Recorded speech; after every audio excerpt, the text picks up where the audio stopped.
Assalamualaikum warahmatullahi wabarakatuh. Perkenalkan, nama saya Maulidia Rahmah dari jurusan Teknik Informatika, Fakultas Sains dan Teknologi UIN Maulana Malik Ibrahim, Malang. Saya berasal dari Jombang, Jawa Timur. Di dalam video ini saya akan mengulas kembali atau mereview materi PPAK Fakultas, yaitu pembentukan karakter dan Di dalam video ini saya akan mengulas kembali atau mereview materi PPAK Fakultas dengan materi pembentukan karakter dan integritas ilmu eksakta dalam perspektif Islam dengan contoh studi kasus tentang kejadian terkini dengan diintegritaskan Islam atau berdasarkan landasan Al-Quran. Nilai karakter itu memiliki inti dan keterampilan global. Yang pertama ada religius, yang kedua ada nasionalis, yang ketiga ada integritas, yang keempat ada mandiri, dan yang kelima ada gotong royong. Itu termasuk inti dari nilai sebuah karakter. Lalu di sini ada bagaimana cara menumbuhkan suasana akademik secara maksimal meskipun kita sedang di rumah saja. Yang pertama ada nilai inti nasional, yaitu pencapaian kualitas. Yang kedua ada SDM kerja, yang ketiga ada tanggung jawab, yang keempat ada disiplin.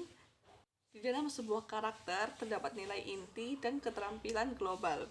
Nilai inti dari sebuah karakter terdiri dari 5 macam, yaitu yang pertama ada religius, yang kedua ada nasionalis, yang ketiga ada mandiri, yang keempat ada gotong royong, dan yang kelima ada integritas.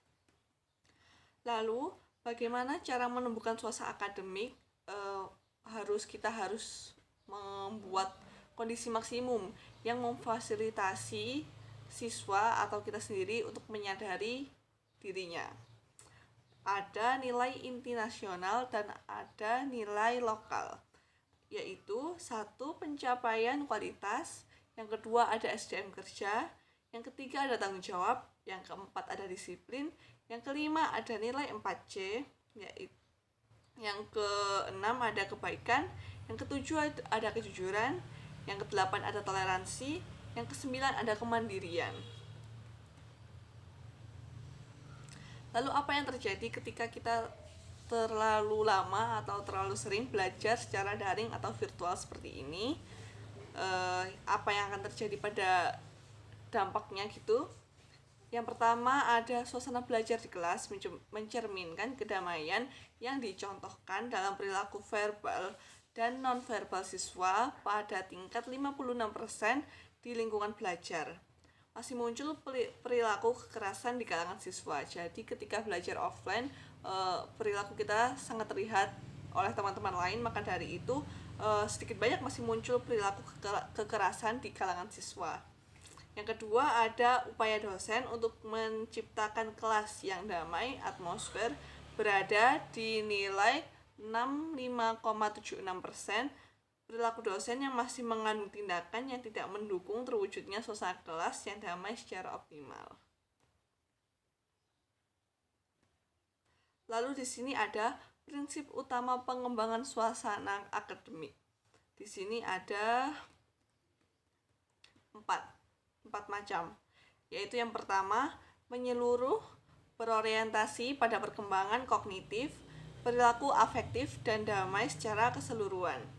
Yang kedua ada partisipatif, memberi ruang bagi siswa untuk bereksplorasi, berbagi, dan bekerja sama.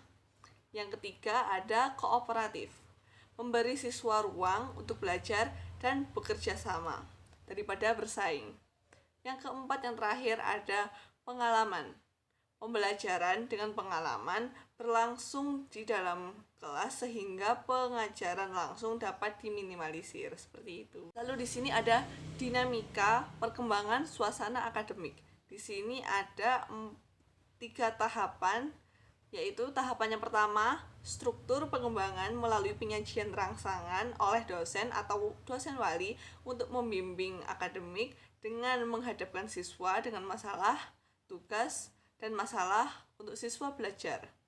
Yang kedua, ada perkembangan transaksi melalui dinamika kelas dan keterlibatan seluruh siswa dalam proses dan aktivitas kelas, antara lain melakukan motivasi, diskusi, dan pemberian tugas.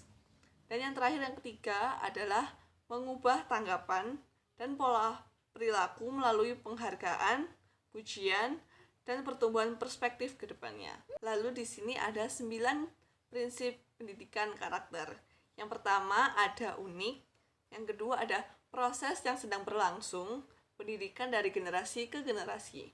Yang ketiga ada terkait dengan semua aspek tujuan pendidikan secara keseluruhan. Yang keempat ada tidak terlepas dari penguasaan ilmu pengetahuan, seni, dan teknologi. Yang kelima ada pembelajaran edukatif atau petunjuk yang mendidik sebagai wahana utama.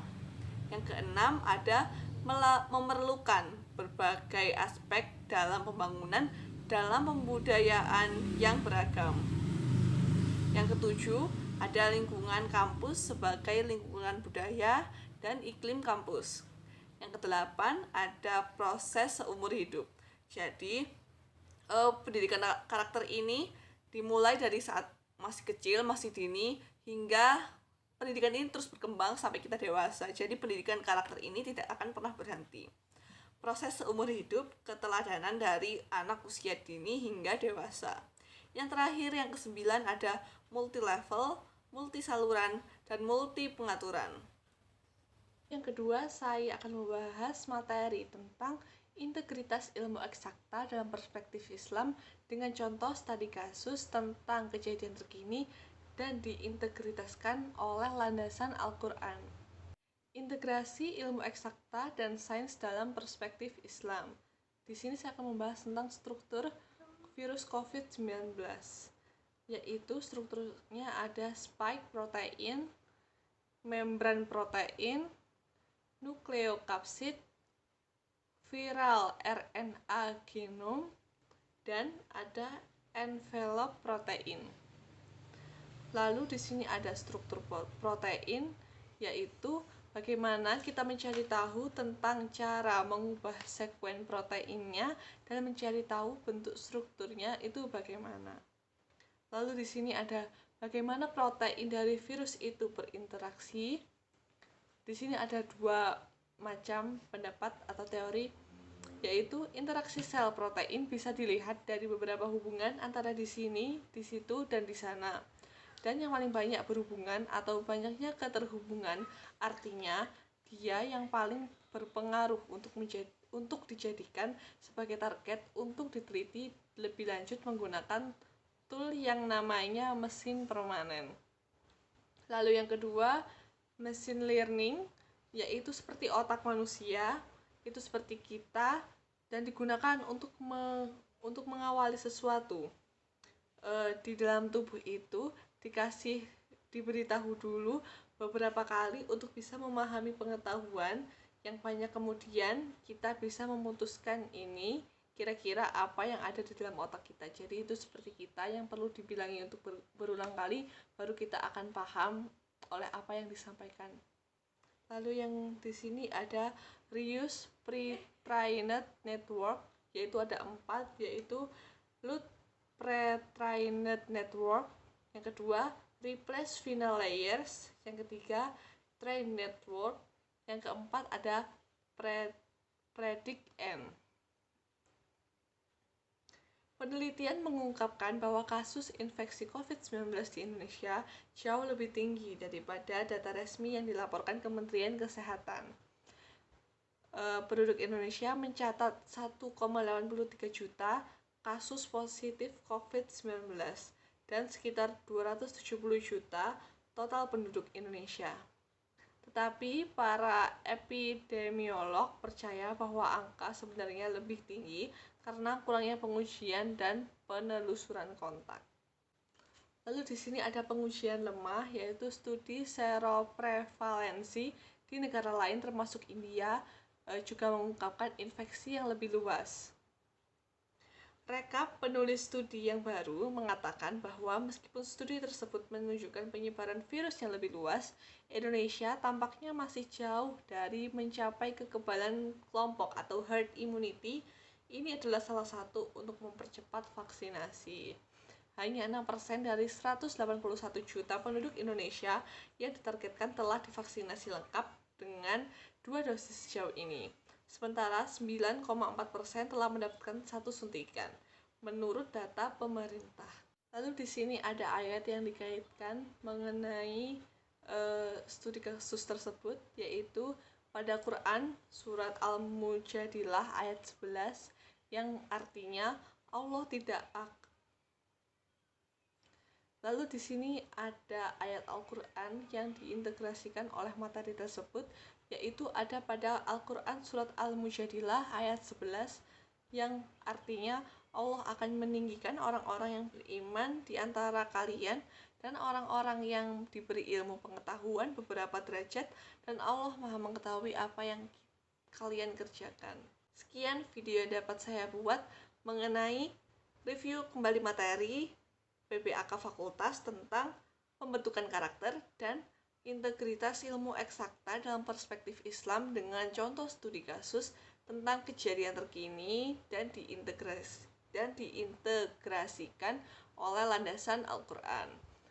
Kurang lebihnya mohon maaf. Wassalamualaikum warahmatullahi wabarakatuh.